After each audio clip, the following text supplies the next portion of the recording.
if you look at the line of work that you're doing, and there's a lot that can be automated, maybe even 90%. Yes. Try to find the next thing that you can do. That lady, the one who trained me, tried to go on TV. If I'm not wrong, it was 2017. Yes. To talk about gig work. And she was bullied, I think, for a whole week. So that's where we started understanding maybe we need to try and do something. We need to have government listen to us, or whoever can listen. Yeah. But we didn't have the mechanism. We didn't know how to. So for Kenya Union of Gig Workers, it is ensuring that all gig workers, first of all, are recognized by law. Because once you're recognized by law as workers, then automatically there are benefits that come to you. The same way the employees have benefits. For as long as you are working with a platform or your work is mediated with the categories that we have mentioned, you're welcome to join us. You're welcome to talk and tell us what your issues are. And then we will represent you. We will go to your company and say, you need to change this. Hello, welcome back again to Job Tech Voices podcast. This is your host, Samson, and I'm happy to have you today. And this is an interesting episode. You're going to talk about gig work, digital economy, freelancing. We're going to talk about policies. We're going to talk about advocacy, decent jobs, decent payment. There's so much we're going to talk about. And our guest today is Frida. She's an amazing person, I'll tell you. Frida is a digital economy advocate in Kenya. She has been a digital freelancer for several years, for up to 10 years, since 2015. She has worked as a transcriber. She founded Kazi Remote that trains and supports new gig workers. And she has been serving as a board member for OPWK. I think you will tell us more about that, Frida. She is also the co-founder of iWorkers Kenya, and also a founding member of Kenya Union of Gig Workers. And today she is the national chair, advocating for fair pay, the rights and dignity of gig workers. Welcome, Frida. Thank you very much, Samson. Very nice. Such an amazing introduction, and I'm happy to hear what you're doing. Okay, so we begin from the beginning. Yes, we can start from the beginning. Okay, it's been 10 years. Yes. in this space. Yeah. And I began as a transcriber. Yes. And because it was like the simplest thing or an entry-level skill for me. Then, being that I had been a housewife, okay, still, but not working then. Yes. For about 17 years. So there was no technical skills for me. And so online work, when I found out about it, it felt really flexible because I could still work from home and still take care of my family. And so that's when I began. My first training was in July of 2015. Yes. And I was trained for 10 days via email. So also very shocking to know that you can get trained for 10 days via email. And it's in 2015. Yes, and it's in 2015. I never met my trainer, I think I met her 2 years later in person. Yes. But then we were doing everything virtually. And so 2015 August, I got my first client on Upwork. Yes. So the trainer was supposed to hire me if I got the test mark as she wanted. I was supposed to get a 90% mark, but I got an 88. So then she couldn't hire me, but she showed me where to go find work for myself, and that was Upwork then. Yes. I think they had just merged. Before it was Odesk and Elance. So it was a new, it was easy to sign up. We were signing up with Facebook. You didn't need to do much. Yeah. So I got my first client then, and I worked really hard. I think it was exciting for me to see that I am actually being paid and this is real. Yes. And so in 3 months' time, I was top rated, which now made it easier because clients, I would find invites in the morning rather than bidding. Yes. And so when I got more work then that I could handle, I went back to my trainer and said, could you give me your best? And that's how I found myself like in business. Yes. Outsourcing the same work to others. So I started with 5. where we could, and because I also needed to make sure that I'm offering the same quality as I would alone. Yeah. So because of that, 2 years later, 2017, the business became now a registered one, Kazi Remote. Wow. Yeah. Okay. And I found myself training people, mentoring, nothing planned really. But especially I realized for me to keep clients and to keep them coming and getting the reference that I needed, Yeah. the work needed to be the same quality. So I Yes. needed to be hands-on in terms of training and mentorship. Mhm. Then Upwork, I Yes. think this almost the same time, they started the Hurdles, which was bringing all top-rated freelancers together in a Yes. city near you. So that's when we started meeting as freelancers. Mostly the meetings would be on Westlands. So they would just send emails to maybe top-rated freelancers in Nairobi. And then you'll be told where the venue is. So mostly a restaurant, and then now you go meet.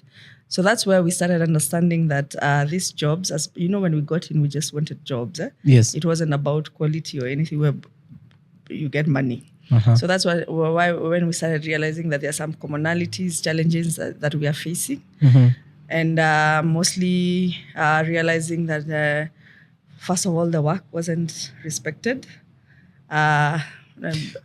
Let me cut you short Okay. because if we can go back, Yes. because you're saying you started in 2015. Yes. You are a housewife. Yes. And in 2015, if I remember very well, this was not very common. No. We didn't have Ajira Digital. No. We didn't have BPOs. We Yes. didn't have internet all over the country. And very few people knew about digital work and freelancing. Yes. And then how did you come across it? And number two, how was the experience learning? Because I'm understanding, even young people nowadays find it challenging to learn digital work. And some of them, they're not motivated. It's difficult. Because I remember when I was starting, I decided I quit for a year. Then I got broke so much, I decided to go back. Okay. Because I felt it was a lot of work. Yeah. I'm in campus. I need to go out there and have fun with other people. But you're telling me to sit down and read paragraphs and multiple sources and write content. How was that for you? Yeah, so there were actually BPOs by then. Yeah. But again, they were not as known as they are right now. So for me, I actually went online. If I tell you the story of how I began, it feels like it's very dramatic. Yeah. Because when I decided I wanted to do something, it was, of course, kind of my kids were my motivation. Yes. I have 3 boys and a girl. So at some point, the boys mentioned how they're going to get rich and make sure that their wives live in the house. Yeah. And for me, I was like, this is because they've seen that happening in their own home. They know the father is the one who goes to work and provides, and I'm there with them all the time. And so when I got the girl, who is now the last born, I realized I need to change something for the boys to realize that in their age, they could get people who are working. Yes. And if anyone wants to stay in the house, it should be out of choice. They need not to think it's natural. Yeah. And so I think that was the motivation. So what I did is that, remember that time also, internet wasn't something that was in houses. I mean, it wasn't a priority to have Wi-Fi. We didn't even have Wi-Fi. We had modems. Yeah. So it wasn't such a priority to have in the house unless there's something you are doing with it. And so what I did is I asked my husband, we go buy, he gets me a modem for a month, internet for a month. I search everything around online work. And if it's a hoax, then I'll try and find something different. Yes. So we both went to Orange House in town to purchase a modem. It was a big issue. And then we only had his laptop. Yeah. So when he's not in the evening is when I used to check, do a lot of research because I had to wait for him to come back from work. And so I did a research. Of course, you would find scams, tried different things. They're not working in terms of signing up. But then for me was to find out that on Facebook there was a community, which is well known, called Awesome Transcribers. So I actually silently followed that community. But I was very diligent. Like I would wake up and scroll through to find out what happens. Yeah. And so they had pinned trusted trainers. And for me, being this was a very new space, Yes. I reached to a fellow woman. Mm-hmm. And she was also very big then. Her name is Shiro Kiari. Mm-hmm. So I reached out to her, and she was charging 1,000 shillings for training people in transcription. Yes. And transcription is not easy also because there's accents and you have to say verbatim, word by word, what someone is saying. Yeah. And so I reached out to her and she charged 1,000 shillings. I did not tell my family that I'm paying for the 1,000 bob because, of course, then that would be, it's a scam. Why are you sending money to someone you don't know? Uh-huh. So I sent and I said, so whether it's a scam, I'm the only one who's just going to know this. But I sent the money and she responded on email. So for me, the shocking part was the studying on email. You know how she had been, it's not like hers was a curriculum that was it was well thought through because it was her lived experience. Yes. But it was not this, the way course creation is done. Yeah. So for her, it was just 10 days. So she would send an email with the information and then there's an assignment every day. Mm-hmm. And so after the 10 days, I was to do the exam. So she sent an audio that was deep Hindu. I've been born and bred in Nairobi and I went to school with Indians, but that one was deep from, India. Uh-huh. So I got an 88. And that's when she said, okay, I can't hire you because I hire people who get 90%, Yes. but I'll show you where I get work so you can go try. But if you need any help, I'm always here. That's how I found myself on Upwork. And 2 weeks later, I got my first client. Yes. And it was a Nigerian. So first of all, honestly, I don't know how to charge. Mm-hmm. And my work is, if I could use that word, it's crap by then. I look at my first transcript and I'm like, was I paid for this?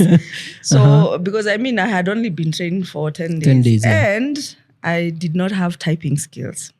Uh-huh. So yes, exactly. And you know what I did is I downloaded a typing software that I would train every 1 hour a day to know how to type. Meaning, just to give you how hard it was, normally when you're given 1 hour of audio to transcribe, you tell the client to give you about 24 hours. Yes. But in essence, you're supposed to use about 6 hours. Mm-hmm. I got my first client, gave me 30 minutes, and I did it for 3 days. And there are days I didn't sleep. Because, wow. Yeah. And how much did you earn now from this? Because it's a lot of work, a lot of time, and you're still new. Yes, it was a lot of work. I translated, I think, for 2 nights or one, I can't remember, but I did transnite. But by the time the money was coming to my hands, it was 800 shillings. But I think for me, it was, so it's possible. It's not a lie. So this works. So that's all you wanted to know. Yeah, that is all I wanted to know. There's money, then there's a way. Yeah, and I think I also realized that I am not good at this. Honestly, I didn't know how to charge. You just get in. So from that client, they gave me a feedback. And I got another one. So in terms of charging rates, yes, it was very intuitive because no one taught me how to do that. So after the second client, I was like, okay, maybe let me try and say I'm charging $12 now. I get good feedback. And then the third time I'm doing a proposal, I write $15. Okay. They agree. So every time was like, okay. Yeah. Yeah. And then at some point I specialized. I realized specialization also was very good. Yeah. So that's was the beginning of it. Wow. Quite a journey. Yeah. Mad respect for all that because it's a lot of determination. Yes. It's a lot of resilience. And the reason why I like this is because it paints a picture to the young people that, it's not easy. It's not easy, but you need to put your mind to it and push all the way. Let's talk about now the growth because I feel like you are very determined and you worked so hard that you are now hiring other people. Kazi remote. How does that now move on? Before now we reach that point where you talked about the environment not being good and Yeah. fair.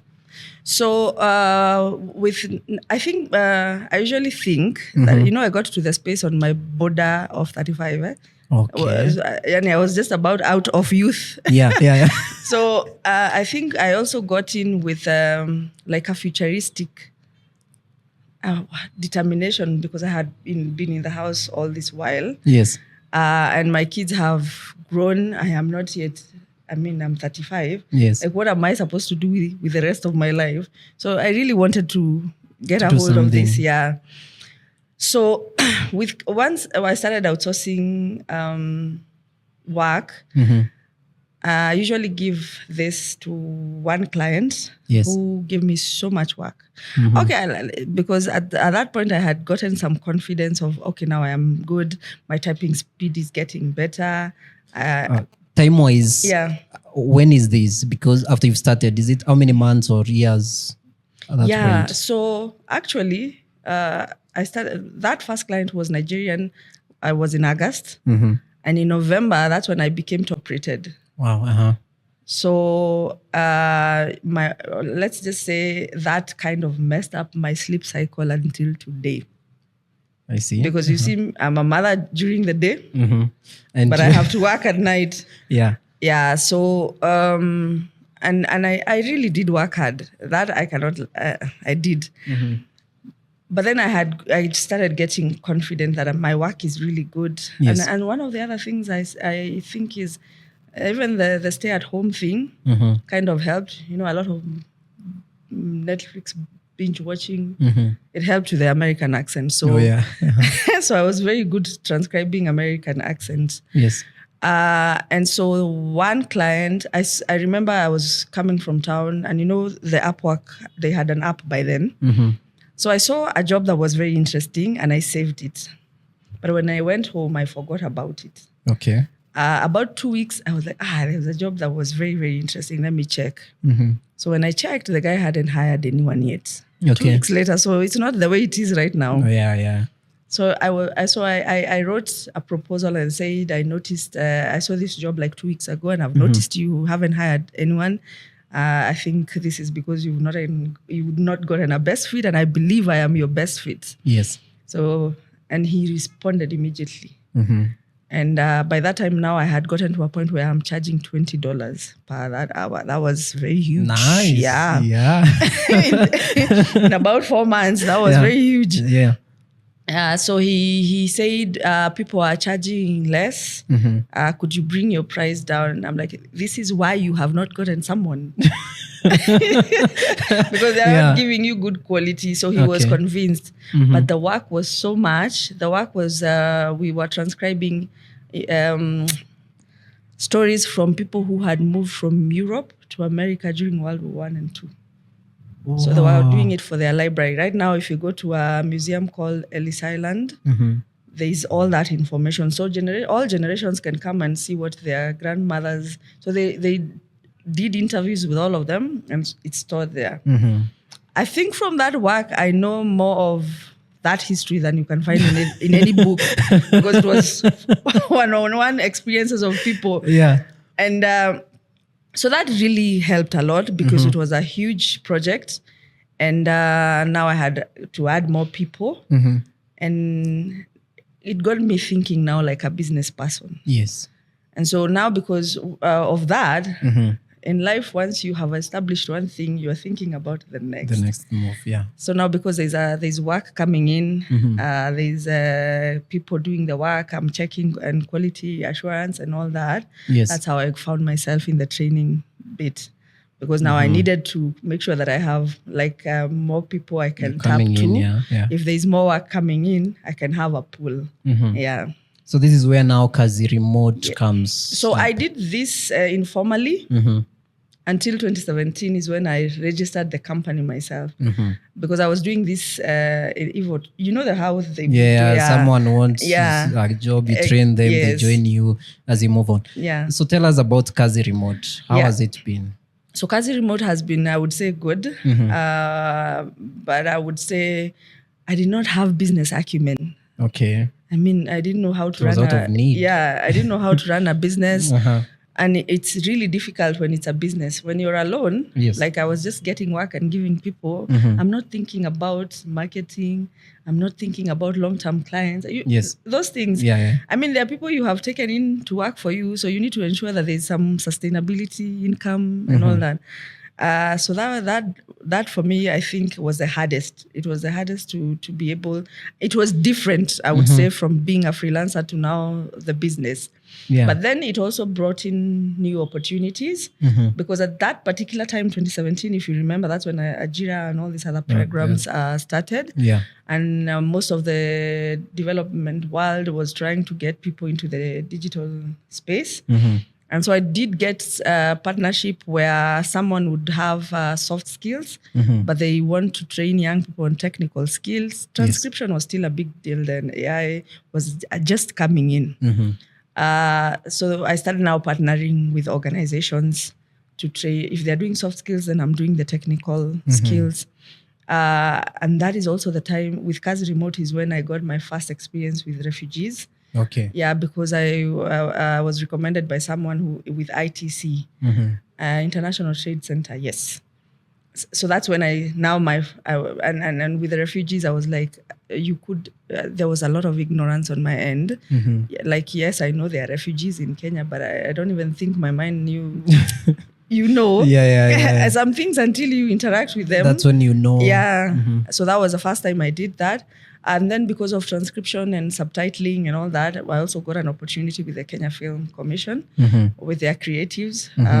Because at that point, I think at some point there, Netflix was trying to come in and they were looking for people who could do subtitling and they wanted to bring in money so that Kenyans can also start producing films. Yeah. Yeah. So, but then I would say at that point, I stayed at home a lot, which was not very good. Yeah. And why I say it was not very good is I got sick, really sick. And I went to the hospital and there was no sickness. It was just sitting down. You're just... Yeah. The sickness was sitting down. Too much? Yes. Is it staying at home, seated, working, or just... Staying at home, seated, working.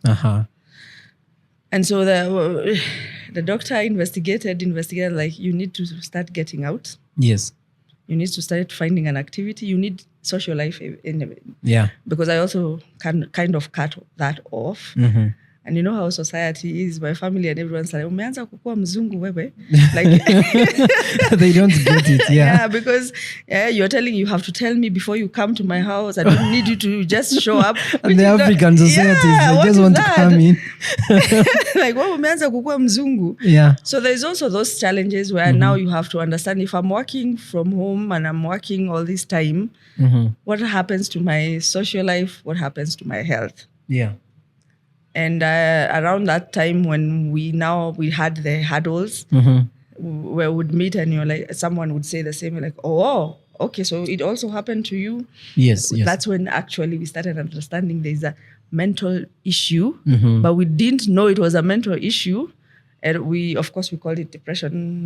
We didn't have this big of mental wellness and all that, of procrastination. That is actually a problem of a lot of gig workers who stay at home have, if you ask around.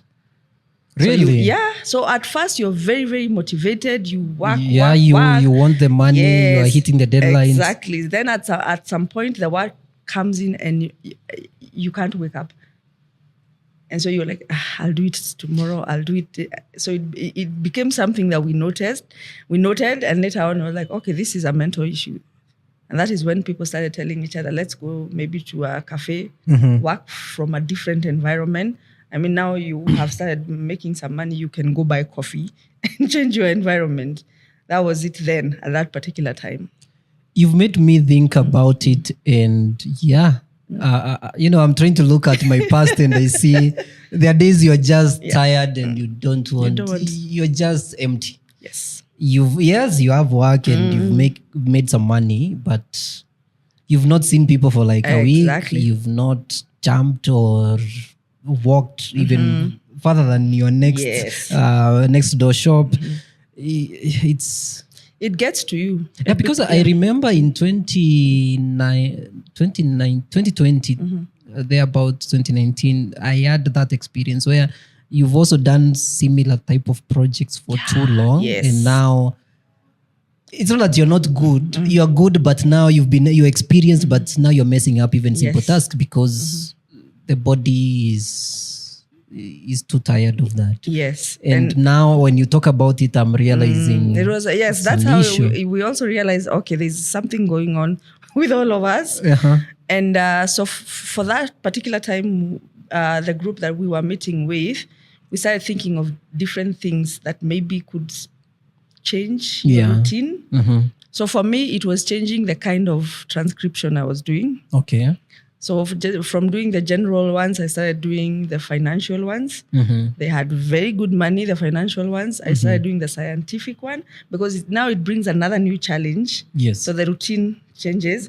If it's research, you're doing differently. You are learning different things and all that. So so that helped a lot. So that's how now with CAS Remote, we got there. And then we now understood that this issue where programs are being designed for gig workers without the gig workers, especially in that was the time Ajira was beginning. And I think that is the first time we started thinking about the ecosystem. Okay. So remember, one of the things with gig workers is it's very individualistic. For as long as I am in my house and I'm making money and we can celebrate online, I can say I got a new client and then the whole team is, oh, good. That lady, the one who trained me, tried to go on TV. If I'm not wrong, it was 2017. Yes. To talk about gig work. And she was bullied, I think, for a whole week. You're exposing us. It felt like a cult then. Yeah. It felt this is something we do. Yes, you shouldn't go out there talking about it. She was bullied. It actually, I think from there, she stopped being very active in that space. And she was a leader, at that time. So that's where we started understanding maybe we need to try and do something. We need to have government listen to us or whoever can listen. Yeah. But we didn't have the mechanism. We didn't know how to do it. Yeah. So and that is where now the Online Professional Workers Association started. I see. Yes. And it really again was very narrowed because it was all about Upwork people. Yeah. I can tell you for sure then we didn't know those gig work included Uber people or it included the BPO people. Okay. It was just us. The Upwork guys doing Upwork online freelancing, and then the top rated one because that is how we met. Yes. Yeah. So it was also, and then all of us, no one had had worked in an organization. But you are pushing to register an organization to advocate for. Wow. Yes. That's some serious drive. It was, and we were 11. The founding members of Online Professional Workers Association. We were 11. Yes. And we registered the organization in 2019. And then 2020 we had COVID. Yeah. So honestly, when you ask me, I usually think it just died. There was nothing to do in 2020 and 2021. Yeah. I mean, the country was on lockdown. Yeah. And all that. And then we had not gotten to a point where we have a very strong institutional structures of the organization to continue working even through COVID time. So and everyone this time was trying to make sure that you keep your source of income. Yeah. The board members were doing this for voluntary. The organization was not in a position to start paying people. Yeah. So we drifted off and everyone concentrated on their own thing. And I think out of the 11, I am the only one now who's still talking about it. Oh, wow. You see, something funny I'm finding is that 2020 is where now gig work movement and digital work, online, remote work, hybrid work, that's where things ignited. And I feel like from 2020, 2021, it's when we've had more people working online. So that also means when the organization is probably going silent, then there are more people coming into that space that you've been looking into. Yes. I believe if we were in a position to have built that organization, the capacity of an organization, the governance and everything, well in 2019, it would have been very, very pivotal in the COVID time. 2021. Yeah, because then we would have been the people who are welcoming people online, letting them know how to navigate this space. Yes. But at that time, I think all of us were trying to make sure to survive also and make sure that at least you don't lose your source of income. Yes. And it was also a scary time, honestly. I mean, no one knows what's happening, what's going on. Yeah. So, but I feel also COVID, for the ones who are already working online, it was also... it also hit us hard because your clients from the other side, they were totally on lockdown. Yes. I know we were on lockdown, but it is not the same. When you talked to the clients, it was not the same. They were 100%. Nothing happening. You cannot go out. Yes. If you need something, either government is bringing to your doorstep. So it also affected a lot of the income at that particular point. And yet this is a time everyone is coming in. Yes. So it was a tricky time to navigate that 2020, 2021 period. And how now do you move past that point? Because you've talked about 2020, 2021, but also you've mentioned something. There's something you mentioned at the beginning around realizing that there's an issue with the pay. Yeah. And I know there is the Kenya Union of Gig Workers Association and there is iWorkers. When do these events happen? So iWorkers was formed in 2023. So it was like the first group of Upwork was regrouping again. Yes. In 2023. So the one thing that we were very sure now is that we had learned more about the space. Okay. And so it was not going to be as narrow as just Upworkers and top-rated Upworkers. There was more. But I will tell you, in 2019 is when we actually tried to start to register the first union. Yes. And when we couldn't then, we did the association. So with iWorkers, we wanted it to be a community. So as much as it was supposed to be talking about the rights of gig workers, we felt like maybe building the community of gig workers would be better. Yes. Thinking about these challenges that were now very clear in terms of the stigma that people faced, in terms of the dynamic changes. And maybe to pause you there, when you talk about the challenges, I would like you to elaborate a bit more about the challenges that you're mentioning. All right. So remember, we have had, most of the gig workers were doing entry-level work. Yes.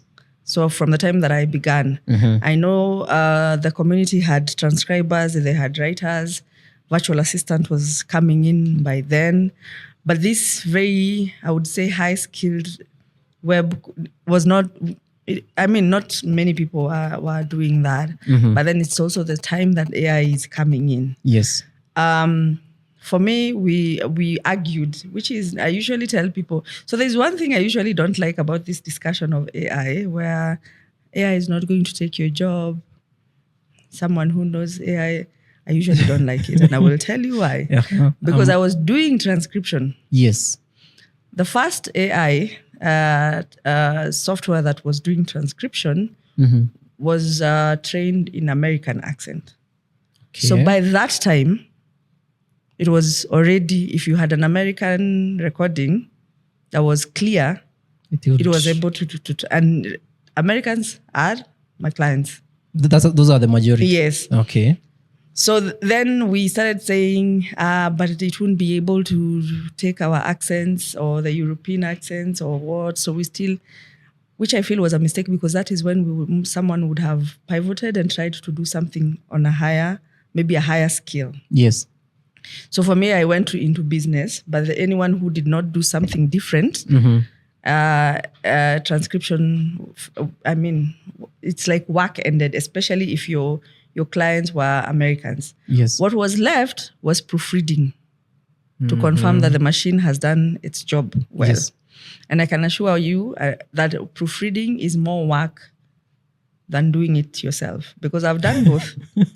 Really? Yeah, because now, this is about a 20, if you're doing an hour, it will be about 25 pages, yeah? So confirming that everything is working well. Yeah. And I think last year, but one, I went to an event in Kigali, and they were transcribing live. I mean, as the speaker is speaking, there's a transcription. So I'm saying that is how good it has become, that any speaker, because it was an ILO, meaning international. Yes. So every speaker, whether you're coming from China, Kenya, wherever, you stand up there and you speak, and it's doing live transcription and it's getting all the words correct. So then how do you work as a transcriber today? No, that's, you see? Yeah, your job is literally gone. So I think my thinking is if you look at the work, the line of work that you're doing, and there's a lot that can be automated, maybe even 90%. Yes. Try to find the next thing that you can do. Yeah. So those challenges of the stigma, of course.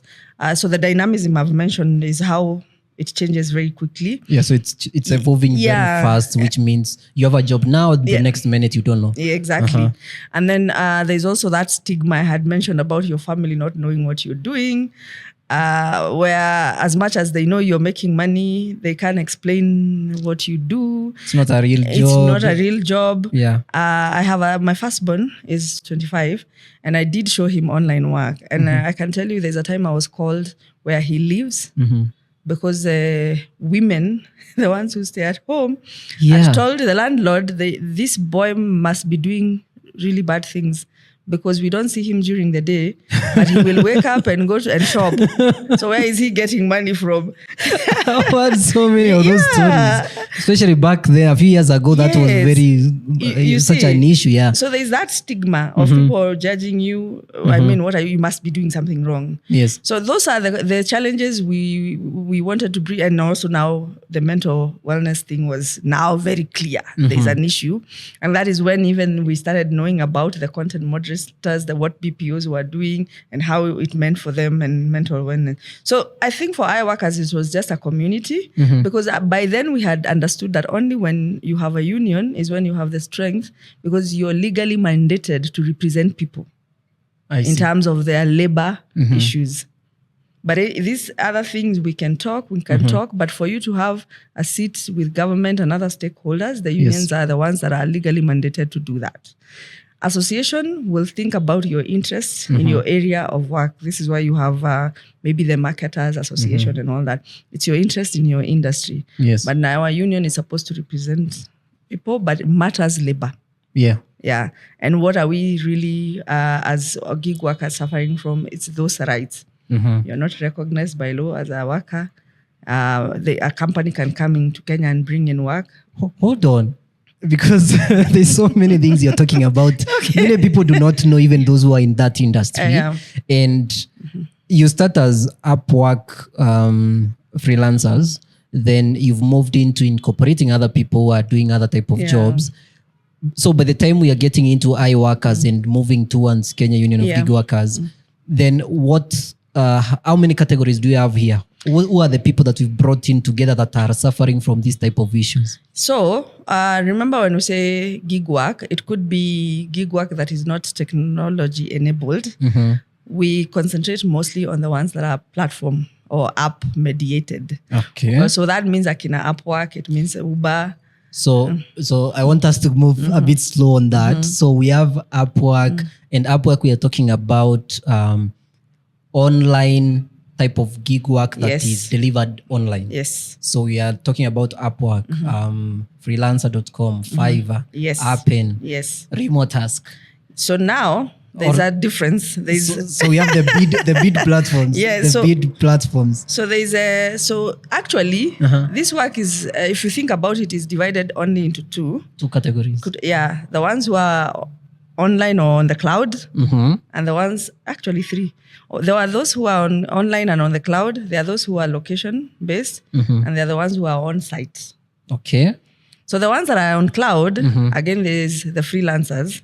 So those are doing content writing, yes, transcription, software development, yes, graphic design, virtual assistant, project management, yes, all that, and even legal accounting. Upwork has a lot of those. Yes, but all of them are in gigs, gigs or short-term contracts. Yes, exactly. And Upwork has a service agreement, meaning they are a third party. So Upwork owes them nothing around social benefits. Upwork is just connecting you to your client. So you are working on Upwork. Yes. And the reason why we are using Upwork is the most known. Yes. It's the biggest. Yeah. So you're working on Upwork. Upwork owes you nothing. Yes. You come in, you get whatever you're getting with your client, you work and you walk out. Yeah. So whether you have health insurance is up to you. So no health insurance. Yes. No pension. No pension. Yes. No savings. That's up to you. No savings. It's up to you. Anything to do with job security? No, that is not there. They are not in that business.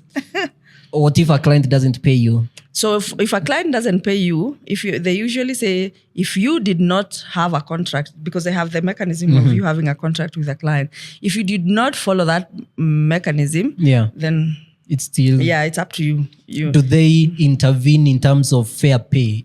For example, minimum wage for a certain project. No. So whatever you agree with the client based on your needs and their needs, it's all good. And remember, because it's a global one, anyone so the way you would maybe charge because of your cost of living in your country is different from the way maybe, a clear example would be people who charge the lowest are Philippines, Bangladesh, and I wasn't sure to say that because I know there's a time reached where I've worked on Upwork, and there's a time I noticed there are jobs that are indicated US only, and they're paying so high. Yes. Then we have jobs that now the rest of you can take, but then also there are some people who come in and bid so low. Yes. And now you're talking about... And there are clients who already know Philippines pay low, so they will send a job and write they're only Philippines. Right. So if you're not from Philippines... So that's the angle. When they say only Philippines or Indians. Okay, so there's no way you're competing against that. So in terms of fair work, no. And when we are talking about this legal issue, I was explaining the classification. Yeah, now you're done with that. That's the online cloud delivery type of work. But there's also the online micro work. That's where remote task comes in. Okay. Because you know, with Upwork, you're talking to your client. Yes. One-on-one. With remote task, you're talking to your screen. You log in, you find tasks, you take them, and it's done. Yeah. So there's you don't know who the client is. You don't know whether it's remote task, the client, or it's Tesla, the client. Okay. And you don't have the bigger picture of what's the goal for this job? Exactly. Is it going to last? Is it so for example, with the micro task work, a lot of it is usually now what is associated with AI training, data labeling, annotating, and all that, and content moderation. And micro task work, I would say, is also the platform also will behave like a third party, because they're also sourcing work from someone. Yes. So you don't know how much they're paid, and there's a service agreement. You agree.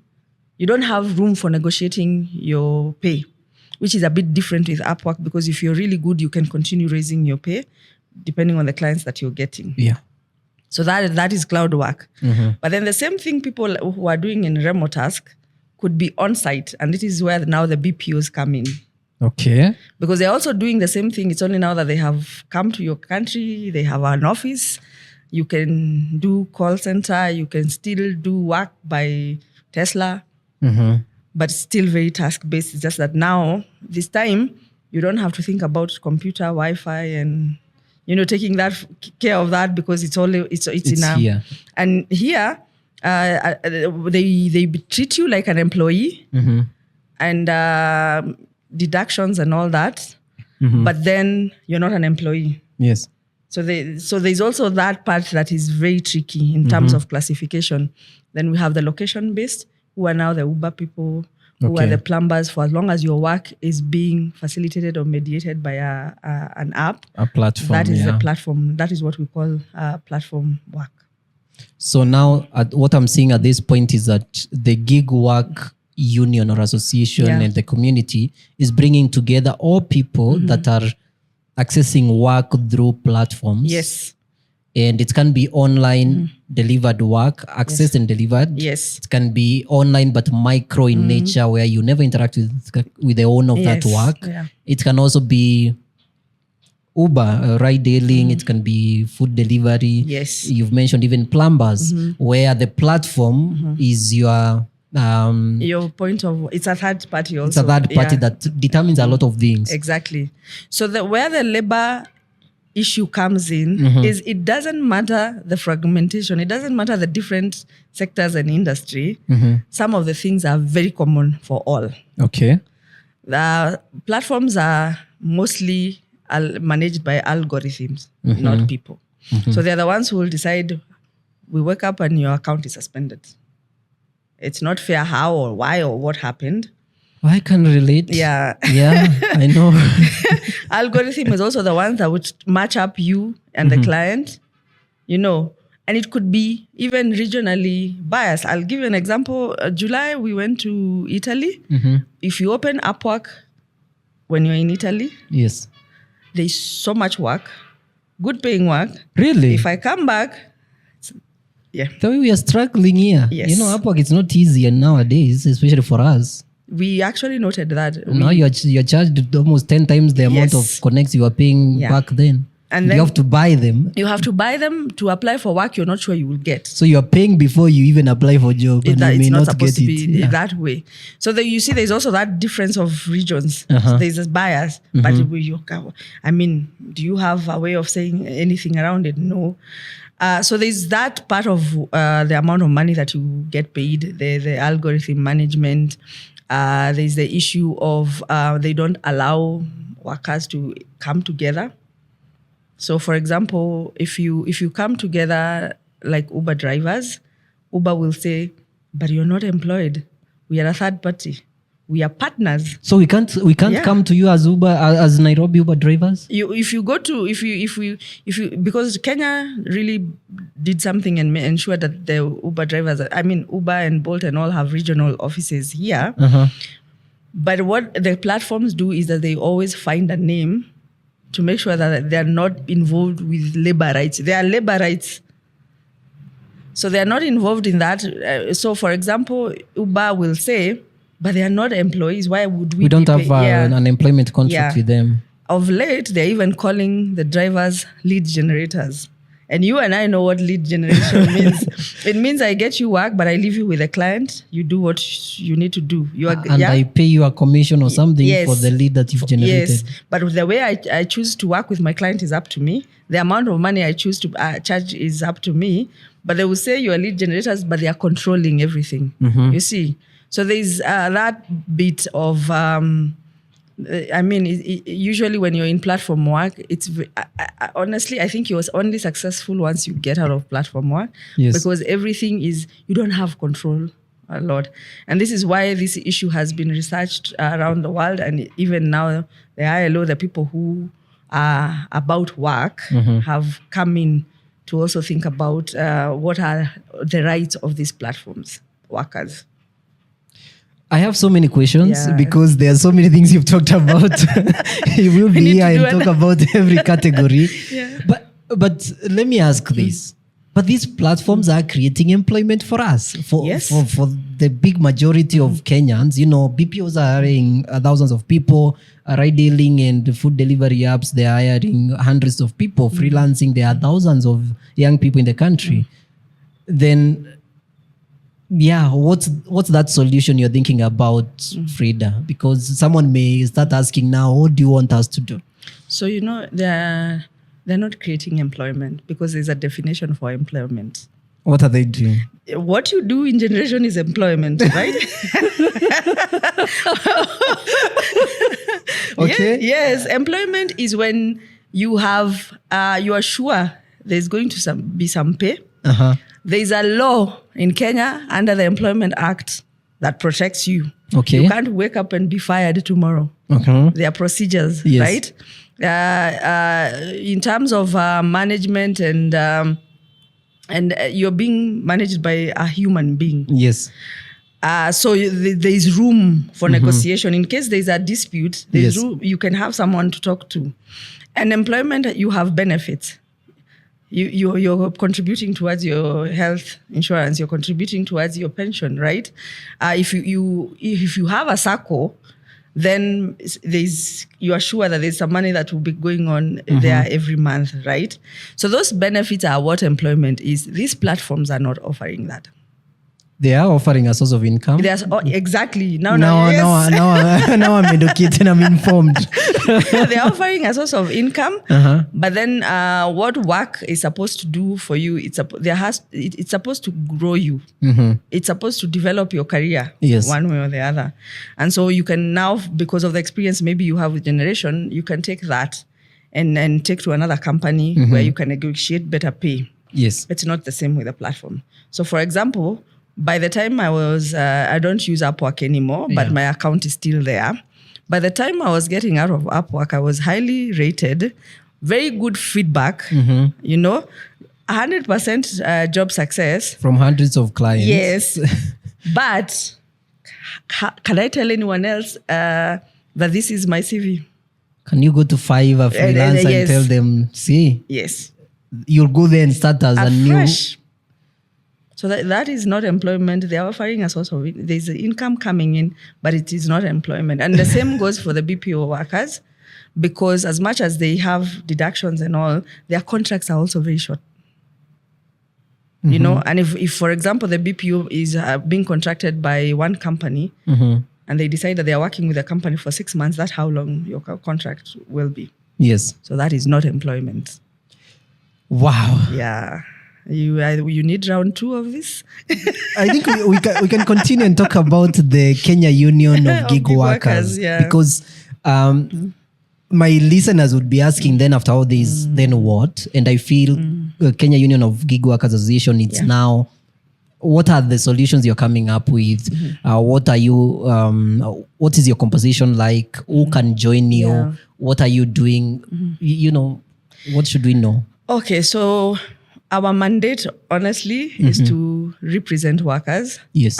It is to fight for their rights. And unions, historically, I know for the young people, especially in Kenya, they might not know, why do I need a union? Oh my goodness, I also don't know. I have seen different Kenya Teachers Union and other unions. But yes, I also don't know why I need so a union, and I recently, I don't know if you saw this, but I wrote a 4-part series of gig workers and the cycle. Yes. And then why unions. So if you look at the history of unions, and me, myself, as I was growing up, I will tell you, I saw... that is how old I am. I saw the power of union because then we had the NAT General Secretary. I think he was called Francis someone. I can't remember the full name. And we had at Wally then. Vibrant, and they would speak and things would change. I know a lot about Sosion. When I was schooling, he was pushing things a lot. Exactly. You can see what KPMDU is doing now. So that is the work of unions, because then if you, for example, are being harassed in your workplace and you go and complain, chances are you will get fired. But if you and other people from your workplace go and see a union and tell them these are the matters that we have, the union will come to your workplace and say this and this, and we have evidence. So that is why you hear CBAs, there is collective bargaining agreement, sign, this is labor rights, the law is there and all that. So for Kenya Union of Gig Workers, it is ensuring that all gig workers, first of all, are recognized by law. Because once you're recognized by law as workers, then automatically there are benefits that come to you. The same way the employees have benefits. And in terms of representation, is anyone who works with a platform. I mean, if we could collect, I know there are some who don't know, because as we are talking a lot about this on our social media, I get DMs of, okay, I actually didn't know I am a platform worker. Yes. Or, so this was an issue because I just want work. Yes. It's at some point, because you really don't have money. Yeah, you have to find something. So that is exactly what we want to do. And I can tell you, since we were registered, I mean, last year, November is when we started talking, and on online, it was in February this year. We have made strides because there's something that was being drafted as the BPO policy. Yes. So first of all, any policy should not be developed without the people who you're developing it for. Yes. And they are not there as survey members to take surveys. They are there to be decision makers. Yes. Right? That does not happen.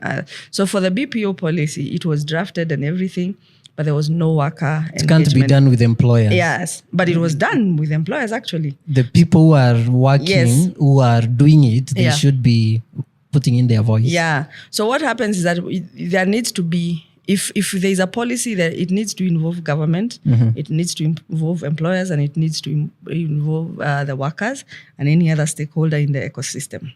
So when we read that draft policy, it was very investor friendly. Okay. I mean, labor was touched here, there generally, which if it was developed with the workers on the table, that is something that would have come up, right? Yeah. And so we sent in our submissions. It was incorporated, and we are yet to see the final bit of the policy. So that is exactly what we are saying. So if BP, for example, and I will say again, because BPO workers, I get frustrated with that because they feel like they are employed, but they are not. Right? So you'd find someone has worked in a BPO for doing maybe data annotation or data labeling for 3 years or so. After that, if you ask him, what if the job ends, what is your transferable skill? What else can you do? They don't know because it's tagging, you know? There's a guy who saw a Tesla the other day and he was very fascinated seeing the end result, because he has tagged it all along without knowing exactly what he was doing here.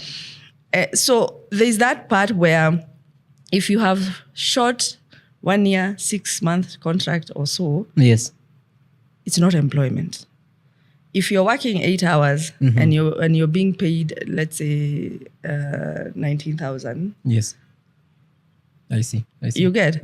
So ours is to really bring out these issues of actually to let people know that wherever you're working, as much as at first you get in, I did that too. You get in just to find work. Yes. But then there's need for quality work, quality, good payment. Yes. Because then we will always be, circling around, and you'll find 7 years later, you're still in the gig economy and nothing much has changed for you. True. Actually, you move from one gig economy to the other. You are a rider, you think there's work in BPO, you think there's online work would do you. You might find yourself circling all, and then at the end of it, you have nothing to show for it. I see. Yeah, so that is what we are fighting for. So we are currently in development of our website now. But the social media is very active. Yes. So I think end of October is when we'll do now a registration, because again, unions you have to pay to be represented. So we'll do that. It's a membership thing. So our for as long as you are working with a platform or your work is mediated with the categories that we have mentioned, you're welcome to join us. You're welcome to talk and tell us what your issues are. And then we will represent you. We will go to your company and say, you need to change this. Yeah. I'm very happy to hear that. Yeah. Where can people find you on socials? It's called all socials, LinkedIn, Facebook, all of them. Kenya Union of Gig Workers or KUGWO. Okay. KUGWO. Okay. Yeah.